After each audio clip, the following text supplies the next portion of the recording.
الحمد لله نحمده ونستعينه ونستغفره ونؤمن به ونتوكل عليه ونعوذ بالله من شرور أنفسنا ومن سيئات أعمالنا من يهده الله فلا مضل له ومن يضلله فلا هادي له ونشهد أن لا إله إلا الله وحده لا شريك له وأشهد أن محمدا عبده ورسوله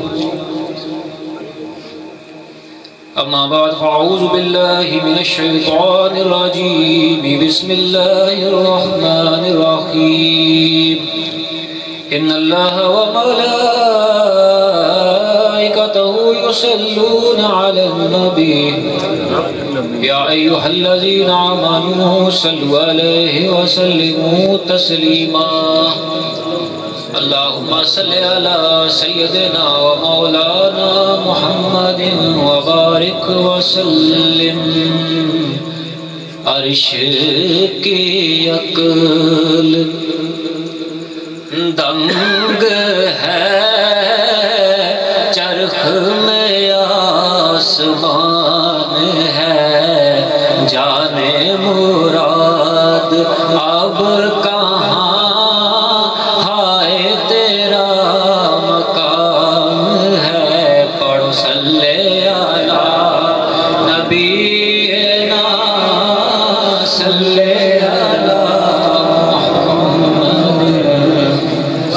اور میں آپ کو کچھ نہیں کہوں گا سبحان اللہ کہو لیکن جب نبی صلی اللہ علیہ وسلم کا نام آئے رسول محمد کوئی بھی کسی طرح سے پکارا جائے تو درود شریف لازم صلی علی نبینا صلی علی محمد.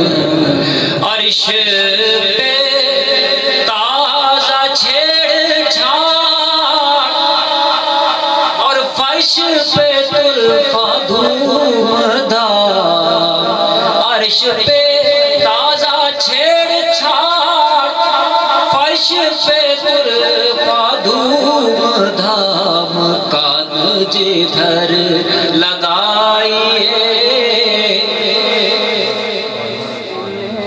کان جدھر لگائیے داستان ہے صلی علی نبینا صلی علی محمد. وہ جو نہ تھے تو کچھ نہ تھا وہ جو نہ ہو تو کچھ نہ ہو. جان ہے وہ جہان کی جان ہے تو جہان ہے. وہ جو نہ تھے تو کچھ نہ تھا وہ جو نہ ہو تو کچھ نہ ہو. جان ہے وہ جہان کی جان ہے تو جہان ہے. بڑی صلی علی نبینا صلی علی محمد. حضرات گرامی حمد باری تعالیٰ اور نبی صلی اللہ علیہ وآلہ وسلم پر درود و سلام کے بعد مختصر سا خطاب ہوگا 5-7 منٹ تھوڑی جی تمہید پھر 15-20 منٹ کا خطاب. اللہ تعالیٰ نے فرمایا کہ اِنَّا أَرْسَلْنَاكَ شَاهِدًا وَمُبَشِّرًا وَنَذِيرًا لِتُؤْمِنُوا بِاللَّهِ وَرَسُولِهِ وَتُعَزِّرُوهُ وَتُوَقِّرُوهُ وَتُسَبِّحُوهُ بُكْرَةً وَأَصِيلًا. فرمایا اے نبی ہم نے بھیجا کس لیے نبی صلی اللہ علیہ وسلم کو شاہد بنا کر مبشر بنا کر نذیر بنا کر. کہیں پہ فرمایا کہ رحمت للعالمین بنا کر. مختلف مقاصد اللہ تعالیٰ نے اور آپ کے اوصاف بتائے، لیکن کس لیے؟ فرمایا لِتُؤْمِنُوا بِاللَّهِ وَرَسُولِهِ، تم ایمان لاؤ اللہ پر اور رسول پر، اور کیا کرو؟ وَتُعَزِّرُوهُ وَتُوَقِّرُوهُ، وَتُعَزِّرُوهُ تعظیم کرو ان کی، وَتُوَقِّرُوهُ توقیر بیان کرو، بڑھ چڑھ کے ان کی تعظیم کرو، اور پھر کیا کرو؟ وَتُسَبِّحُوهُ بُكْرَةً وَأَصِيلًا، پھر اللہ کا صبح و شام ذکر کرو۔ بھائی اللہ تعالیٰ نے فرمایا کہ وَرَفَعْنَا لَكَ ذِكْرَكَ، اے نبی ہم نے تمہاری خاطر تمہارا ذکر بلند کیا۔ بھائی جیلے کسی بندے نال پیار ہوگا تو بندہ کوئی بھی کام کریں گا تو کیا آتا؟ بھائی یار میں صرف تیرے واسطے کیتا ہے جی، اور میں جو کام کیتا کس واسطے کیتا؟ تیرے واسطے کیتا۔ اب اللہ تعالیٰ کیا فرما رہے ہیں؟ مخلوق کے لیے نہیں، اس لیے نہیں بلند کیا بھائی تو آپ کو سمجھ آوا جائے نہیں، اللہ نے کہا میں نے یا اے نبی تمہاری خاطر تمہارا ذکر بلند کیا، تمہاری خاطر۔ اچھا جس کو اللہ بلند کر دے اس کو کوئی انسان بلند کر سکتا ہے؟ انسان کی کیا مجال، یعنی ہم جتنی بھی تعظیم کریں، جتنا بھی ذکر کریں، جتنا بھی مرتبہ بڑھا لیں، ہم کہاں بڑھا سکتے ہیں کہ جس کو اللہ نے بلند کر دیا ہو؟ لیکن فرمایا کہ وَتُعَزِّرُوهُ وَتُوَقِّرُوهُ، کرو تعظیم اور توقیر کرو، کس لیے؟ بھائی ہماری اپنی بخشش کے لیے۔ اچھا پھر ایک اور جگہ ارشاد فرمایا فَالَّذِينَ آمَنُوا بِهِ، اب جو لوگ ایمان لے آئے ہو، پہلے تو فرمایا ایمان لاؤ، اب فرمایا جو ایمان لے آئے ہو اب کیا کرو؟ فَأَزَرُوهُ، تعظیم کرو، وَنَصَرُوهُ، اور ان کی مدد کرو، تعظیم بھی کرو اور ساتھ جڑ جاؤ، جو کہیں وہ کرو، اور وَاتَّبَعُوا النُّورَ الَّذِي أُنزِلَ مَعَهُ، اور جو نور ان کے ساتھ آیا ہے اس کی اتباع کرو۔ اچھا بھائی کون سا نور آیا؟ اللہ کا قرآن آیا، مگر وہ ان کے ساتھ آیا، وہ تو 40 سال بعد آیا نا۔ قرآن بھی نور ہے، اللہ کا کلام ہے، جب اللہ نور تو اللہ کا کلام بھی نور۔ مگر سوال یہ پیدا ہوتا ہے کہ اللہ تعالیٰ فرما رہا ہے کہ اتباع کرو اس نور کی جو ان کے ساتھ آیا، تو اتباع کس کی کریں؟ کیا قرآن کی اتباع ہے؟ اتباع تو نہیں ہے قرآن کی، اتباع تو اس چیز کی ہوتی ہے کہ جس کو چلتا پھرتا دیکھیں، جس کے اعمال دیکھیں۔ ایک کتاب ہے نا، کتاب وہ لکھی ہوئی ہے، اب اعمال اگر کوئی کر کے دکھائے گا، کوئی سمجھائے گا تو پھر اس پہ عمل ہو سکتا ہے۔ تو اتباع کس کی کرے؟ تو فرمایا کل ان کنتم تحبون اللہ فاتبعونی، اے نبی ان کو کہو اللہ سے محبت رکھتے ہو پھر میری اتباع کرو۔ یعنی نبی صلی اللہ علیہ وآلہ وسلم کو کہا کہ تم مخاطب ہو جاؤ ان سے اور ان کو کہو میری اتباع کرو، یعنی نبی صلی اللہ علیہ وآلہ وسلم کی اتباع کرو۔ تو پتہ کیا چلا کہ وہ جو نور جس کی اتباع کرنے کا حکم دیا گیا وہ کون ہے؟ رسول اللہ کی ذات۔ اور اتباع کیسے ہوتی ہے؟ عشق کے ساتھ، تعظیم کے ساتھ۔ اب تعظیم کس طرح کریں؟ بھائی اتباع کا تو اللہ نے بتا دیا، تعظیم کیسے کریں؟ فرمایا سنو، یوں بھی نہ بولو، یوں بھی نہ پکارو جیسے ایک دوسرے کو پکارتے ہو۔ لا تجعلوا دعاء رسول بینکم کدعاء بعضکم بعضا، جیسے ایک دوسرے کو بلاتے ہو ویسے مت بلاؤ۔ پتہ چلا کہ آپس میں جیسے ہم ایک جیسوں کو بلاتے ہیں ویسے نہیں بلانا، جیسے ہم آپس میں ایک دوسرے کو بلاتے ہیں، بھائی اگر ہمارے جیسے ہوں تو پھر ہمیں ایسے ہی بلانا چاہیے جیسے ہم ایک دوسرے کو بلاتے ہیں۔ اگر وہ ہم جیسے ہوں تو پھر بلانا بھی ویسا ہوا۔ تو بتایا کہ ایسے نہیں ہے، ایسے بلانا نہیں ہے۔ شوق و نیاز و عجز کے سانچے میں ڈھل کے آ، یہ کوچائے حبیب ہے پلکوں پہ چل کے آ، یہ کوچائے حبیب ہے پلکوں پہ چل کے آ۔ یہ اللہ کیسے بلائیں؟ فرمایا یا ایھا الذین آمنوا لا ترفعوا اصواتکم فوق صوت النبی، اور ایمان والو سنو اپنی آواز کو نبی کی آواز سے بلند بھی نہ کرو، اپنی آواز بھی نبی کے سامنے بلند نہ کرو۔ اور پھر فرمایا کہ ان کو یوں نہ پکارو جیسے ایک دوسرے کو پکارتے ہو۔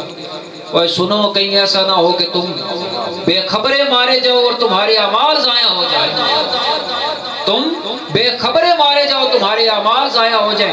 حضرت ابو بکر رضی اللہ تعالیٰ عنہ، ان کے بارے میں روایت آتی ہے کہ جب یہ آیت نازل ہوئی تو آپ اس طرح نبی صلی اللہ علیہ وآلہ وسلم سے گفتگو کرتے تھے جیسے سرگوشی کی جائے، کہ پیچھے جو بیٹھے ہوتے تھے وہ سنتے نہ تھے، اس قدر خاموشی سے ادب کے ساتھ گفتگو کرتے تھے۔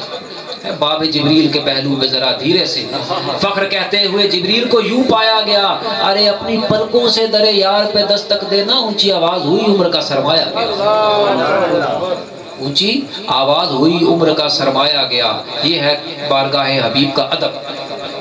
اچھا یہ تو اللہ تعالیٰ نے فرما دیا، اب کوئی اور مثال؟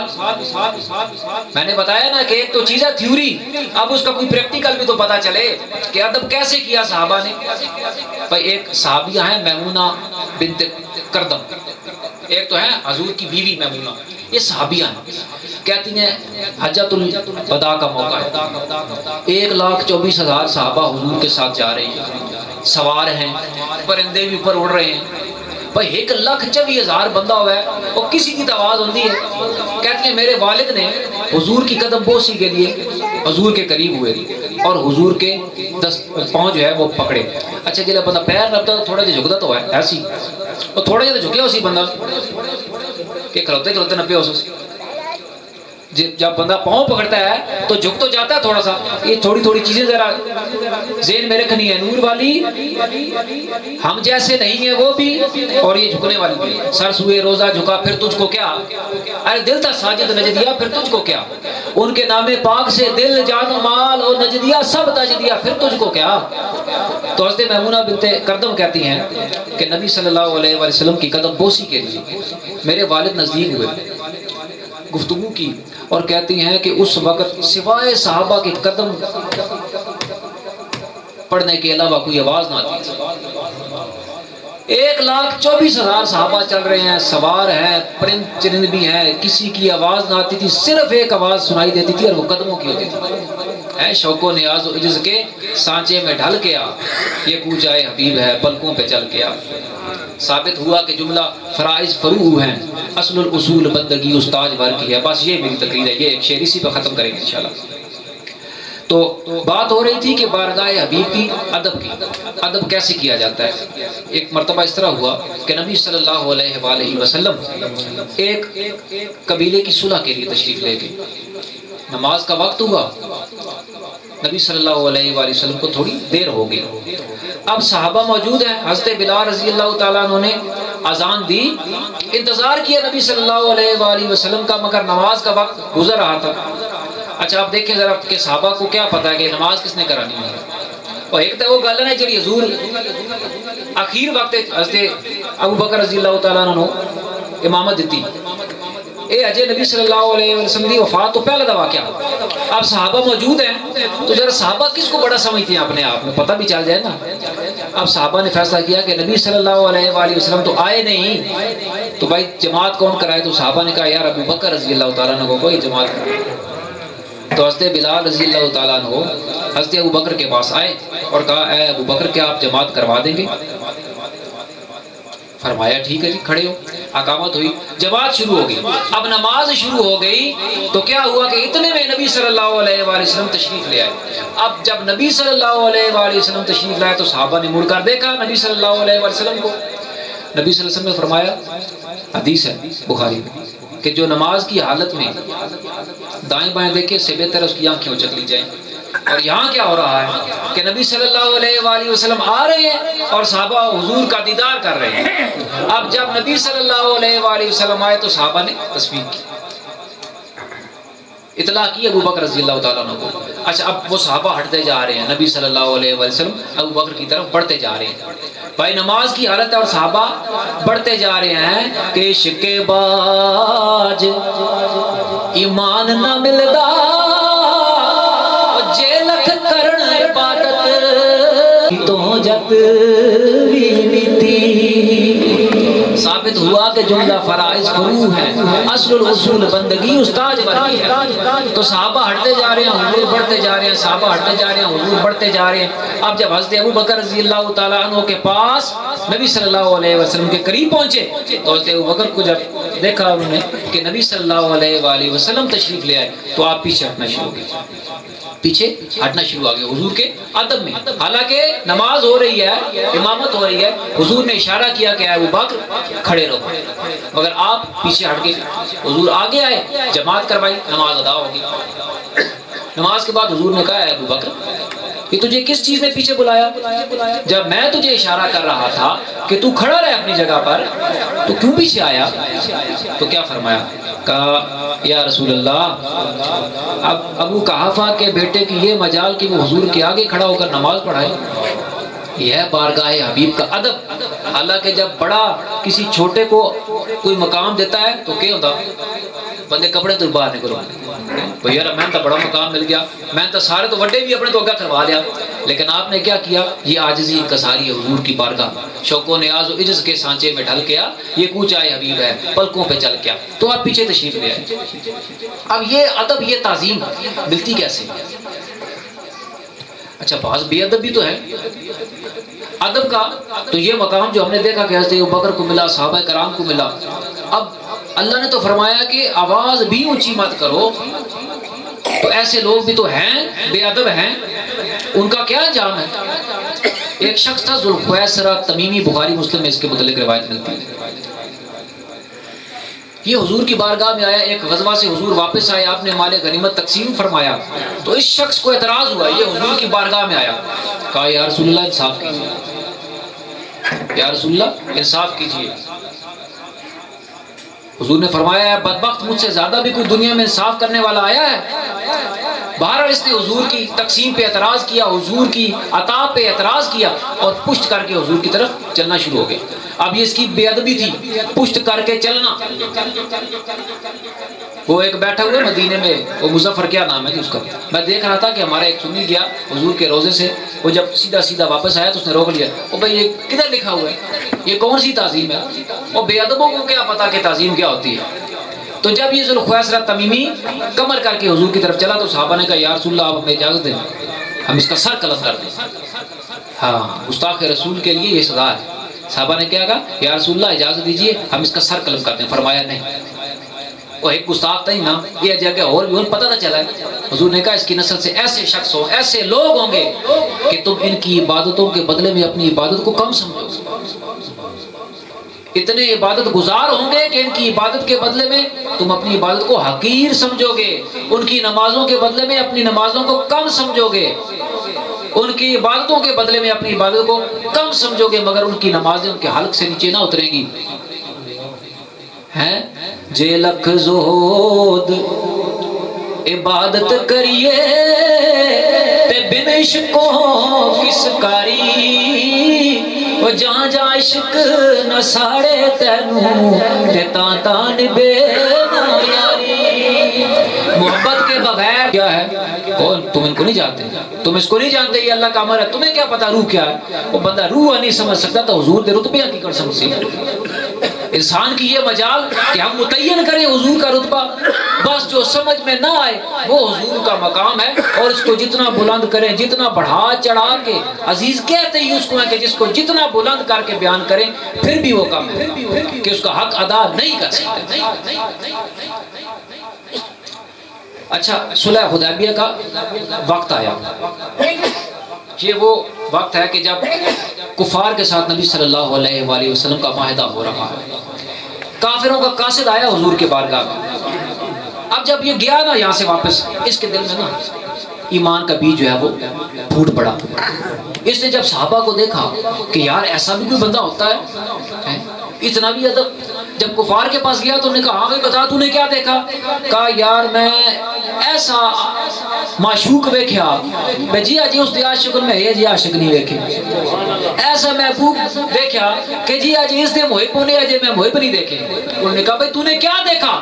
کہا یار جب نبی صلی اللہ علیہ وآلہ وسلم وضو کرتے ہیں تو وہ ان کا پانی اکٹھا کرتے ہیں، اپنے جسموں میں ملتے ہیں، اور اگر کسی کو پانی نہ ملے تو جس صحابی نے اپنے جسم پر پانی لگایا اس کے ساتھ ہاتھ مس کرتے ہیں، اگر وہ لعاب پھینکے تو وہ ہاتھ بڑھاتے ہیں کہ یا رسول اللہ ہمارے ہاتھوں پر۔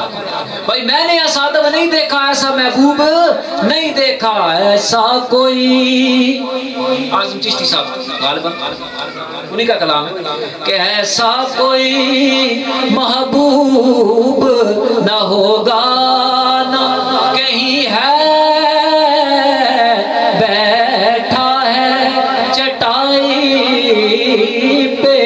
مگر عرش بری ہے،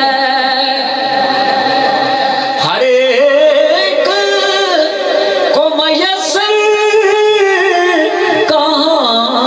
در کی غلامی، اس در کا تو دربان بھی جبریل امی ہے۔ اور رکتے ہیں قدم اہل نظر کے وہیں جا کر، جس در کے تو آگے نہ زماں ہے نہ زمین ہے۔ ایسا کوئی محبوب نہ ہوگا نہ کہیں ہے کہ بیٹھا ہے چٹائی پہ مگر عرش بری ہے۔ تو اس قاسم نے کہا کہ بھائی وہ تو بے حد بے انتہا ادب کرتے ہیں، وہ تو ان کی خاطر جان بھی دے دیں گے، وہ باز آنے والے نہیں ہیں۔ اچھا جب یہ گفتگو شروع ہوئی، معاہدہ شروع ہوا، تو جو کفار کا وکیل تھا وہ گفتگو کرتے کرتے بار بار حضور کی طرف ہاتھ بڑھاتا، وہ چاہتا تھا کہ مسلمان، اور بیٹے کو باندھ کے رکھا ہوا ہے۔ ایک بیٹے عبداللہ، یہ بھی صحابی، مگر یہ چھپا کے رکھتے تھے، ظاہر نہیں کرتے تھے۔ اور دوسرے ابو جندل، بھائی ہر عاشق دا اپنا اپنا طریقہ ہوتا نا، کوئی آدھا بھئی یار نہ سمار پوسی، تو کوئی آدھا بھئی بلال حبشی طرح بھئی جو کرنا نکال لو، ہمارے یاسر کی طرح بھئی جو کرنا نکال لو، بھئی میں تو عشق ہے تو میں تو پیچھے کونے نہیں مڑتا ہوں۔ تو یہ ابو جندل جو تھے یہ ظاہر کرتے تھے، ابا کو کہتے تھے میں تو جاؤں گا مدینے، جاؤں گا نہیں رہوں گا یہاں پہ۔ تو باپ نے زنجیروں سے باندھ دیا۔ اب جب باپ معاہدے کے لیے آیا، ان کو موقع مل گیا، یہ گھر سے بھاگ نکلے۔ اب ہوا یہ کہ معاہدہ طے پا گیا اور ابو جندل حضور کی بارگاہ میں پہنچا، کہا یا رسول اللہ بڑی جدائی کٹی ہے، تن تندور ہڈاں دا بالن اساں ہاواں نال تپایا، کھپ کھپ بکیاں وہ اساں پیڑے کیتے، تو لون صبر دا پایا، تے تن دی ہاڈی من دا سالن، تو لون صبر دا پایا، غلام فریدا میں تو ساری تیری، تینوں اجے تو باہر نہ آیا۔ حضور کو کہتے ہیں یا رسول اللہ بڑی جدائی کاٹی ہے، بڑی مشکل سے بھاگ کے آیا ہوں، اپنے ساتھ لے جائیں۔ آئے ہائے ہائے، آپ دیکھیں کہ معاہدہ طے پا گیا، اب نبی صلی اللہ علیہ وآلہ وسلم وعدہ بھی نہیں توڑ سکتے، ابھی معاہدہ طے پایا، کیسے توڑیں؟ ابو جندل نے کہا یا رسول اللہ میں تو واپس نہیں جاؤں گا۔ فرمایا ابو جندل ابھی معاہدہ طے پا گیا کہ کافروں کا کوئی شخص، مکہ سے کوئی شخص ہمارے پاس آئے گا تو ہمیں واپس کرنا ہوگا، ہمارا کوئی شخص وہاں گیا تو گیا۔ اب یہ سہیل بن عمر اور ابو سفیان آ گئے، کہا یا رسول اللہ بندہ ساڑھا توڑے کو لایا، واپس کرو۔ اب ابو جندل حضور کے قدم پکڑے گئے، یا رسول اللہ میں کوئی نہیں جانا۔ تو حضور کہیں گے ابو جندل جا، اچھا بھائی کوئی ہوندہ گستاخ تو کیا تھا، پر ٹھیک ہے جی نہیں لے کے جانا ٹھیک ہے۔ لیکن ابو جندل نے کہا کیا کہا کہ جے سونا میرے دکھ وچ راضی تے میں سکھ نو چلے پاواں، ہیں جے سونا میرے دکھ وچ راضی تے میں سکھ نو چلے پاواں، او یار فریدا او کدی مل جائے سونا تے انہوں رو رو حال سناواں۔ اب ابو جندل نے دوبارہ سے اس قید کو قبول کیا، چلے گئے اپنے والد کے ساتھ، واپس قید ہو گئے۔ اب یہ معاہدہ طے کر کے حضور آگے واپس مدینہ میں، جو ہی حضور مدینہ پہنچے تو وہیں پر ایک اور صحابی حضرت ابو بصیر رضی اللہ تعالیٰ، ابو بصیر رضی اللہ تعالیٰ یہ بھی پہنچ گئے۔ سیم وہی حالت کہ قید سے نکلے، حضور کی بارگاہ میں پہنچے، یا رسول اللہ میں مکے سے بھاگ کر آپ کے پاس آ گیا۔ اب یہ بھی بڑا مشکل سے سفر کاٹ کے قید سے نکل کے آئے، جو ہی یہ پہنچے تو کفار کے قاصدی پہنچ گئے، یا رسول اللہ ہمارا بندہ آپ کے پاس آیا، واپس کرو۔ اب ابو بصیر موجود ہے، ابھی بیچارے پہنچے ہی ہیں کہ کفار کے قاصد بھی آ گئے۔ ابو بصیر نے کہا یا رسول اللہ میں تو نہیں جاؤں گا۔ تو آپ نے کہا ابو بصیر جانا پڑے گا۔ بھائی کتنا مشکل ہے کہ کوئی آپ سے اتنا پیار کرتا ہو، اتنی مشکل کاٹ کے وہ آپ کے پاس پہنچے اور اس کو واپس جانے دے۔ کسی کا کوئی بچہ، کوئی دھی پتر کسی دشمن ڈکے ہوا ہے، اتھوں نس کے کول آوے تو پھر واپس بھیجنا پڑے۔ تو حضور تو وہ ہیں جو رؤوف الرحیم ہے امت پہ، جو امت پہ رؤوف الرحیم ہے۔ تو حضور نے کہا ابو بصیر واپس جاؤ، کوئی اور چارہ نہیں۔ اب وہی حالت ابو بصیر کی، ابو بصیر بھی روتے روتے واپس سفر مکے کا۔ اب ابو بصیر بھی نا تھے تو بڑے، انہوں نے کہا واپس تو میں بھی آئندہ میں گا۔ رستے میں کفار میں سے ایک نے کہا یار میری تلوار دیکھی ذرا، بڑی سونی دستہ میں بڑا تیار کرایا۔ تھے تو رشتہ دار نا سارے مکہ والے۔ ابو بصیر نے کہا یار ذرا تلوار میں بھی دکھائیں۔ تلوار پکڑی، ایک کا سر قلم کیا، دوسرا بھاگ گیا، دونوں کے گھوڑے پکڑے، حضور کی بارگاہ میں کہا یا رسول اللہ اے میں کم کر رہے ہیں پران دوڑنا ہے بھائی یہ پھر آ ویسا تو یا رسول اللہ میں چلا نہیں تو میں ہاتھ اٹھانے بھی کوئی نہیں ہونا۔ اچھا یہ حضرت ابو بصیر رضی اللہ تعالیٰ عنہ مکہ سے دور ایک مقام پر انہوں نے قیام کیا اکیلے۔ اب دیکھیں یہ عشق بصیر کا وصال ہو گیا، حضور کا خط آیا کہ آ جا میرے پاس، بھائی ساری یہ زندگی جدائی کٹی، اب جب وقت آیا تو کیا ہوا، خوشی تھی یا غم تھا یا جو بھی تھا یا قبول ہو گیا ہیں، ابو بصیر کا انتقال ہو گیا، باقی صحابہ واپس آگے، وہیں پہ ابو بصیر کی قبر بن گئی۔ یہ حضور کی تعظیم، حضور کی تباہ۔ عشق ادب سکھاتا ہے، ادب علم کی طرف راغب کرتا ہے، اور یہ ہوگا تو تباہ ہوگا۔ بے علم بندے دی تباہ بھی ٹھیک نہیں، بھائی جڑا کام کرے سی غلطی کرے سی جہاں پتہ ہی کوئی نہیں، تو علم کے لئے حاصل ہو سی ادب کرے سی، ورنہ علم بھی کسی کام دا نہیں، اور ادب کب ہوگا جب عشق ہوگا۔ جے لکھ زہد عبادت کریے بن عشقوں کس کاری، جہاں جہاں عشق نہ ساڑے تینوں تاں تاں نہیں پینا یاری۔ اور ایک آخری مولا علی رضی اللہ تعالیٰ عنہ کا واقعہ، بس اس کے بعد انشاءاللہ ختم کریں گے۔ ایک سفر سے اسی طرح نبی صلی اللہ علیہ وآلہ وسلم واپس آئے، سفر سے واپسی پہ نبی صلی اللہ علیہ وآلہ وسلم نے ظہر کی نماز کے بعد کچھ دیر عادت تھی آرام فرماتے تھے، حضرت علی رضی اللہ تعالیٰ عنہ کی ران پر رکھا سر اور سو گئے۔ اب نماز کا وقت ہوا، صحابہ نے نماز پڑھی، حضرت علی رضی اللہ تعالیٰ عنہ دیکھ رہے ہیں کہ نماز کا وقت جا رہا ہے، حضور کو جگا بھی نہیں سکتے کہ حضور آرام فرما رہے ہیں، وقت نماز کا گزر گیا۔ حضور نے جب آنکھیں کھولی اور دیکھا کہ علی کیوں اداس ہو، تو کہا یا رسول اللہ عصر کا وقت نکل گیا۔ اب بعض لوگوں نے اس حدیث پہ کلام کیا، اس روایت پہ، بہرحال اولین دور کی کتب میں یہ کتب حدیث میں موجود ہے۔ تو حضور نے کیا کیا، سورج کو واپس موڑا، اور یہ کوئی بڑی بات نہیں ہے، اگر چاند کو دو ٹکڑے کیا جا سکتا ہے تو سورج کا واپس پلٹنا کوئی بڑی بات نہیں ہے۔ اب سورج واپس ہے اور مولا علی نے نماز ادا کی ہے، مولا علی نے واری تیری نیند پر نماز، اور وہ بھی عصر سب سے جو اعلیٰ خطر کی ہے، صدیق بلکہ غار میں جان پہ دے چکے، اور حفظ جان تو جان فروز غرر کی ہے، ہاں تو نے انہیں جان انہیں پھیر دی نماز، پر وہ تو کر چکے تھے جو کرنی بشر کی ہے، ثابت ہوا کہ جملہ فرائض فروع ہیں، اصل الاصول بندگی استاد ور کی ہے۔ اور یہاں تکبیر، نعرہ رسالت، یا رسول اللہ، نعرہ تحقیق، نعرہ حیدری، تو ثابت ہوا کہ جملہ فرائض فروع ہیں، اصل الاصول بندگی استاد ور کی ہے، اور بندگی سے مراد یہاں پہ کیا ہے، اتباع، غلامی۔ بندگی کا ایک معنی غلامی بھی ہوتا ہے۔ حضرات تعظیم نبی صلی اللہ علیہ وآلہ وسلم کی تو ہم نے کر لی، پڑھ لیا کیسے کرنی۔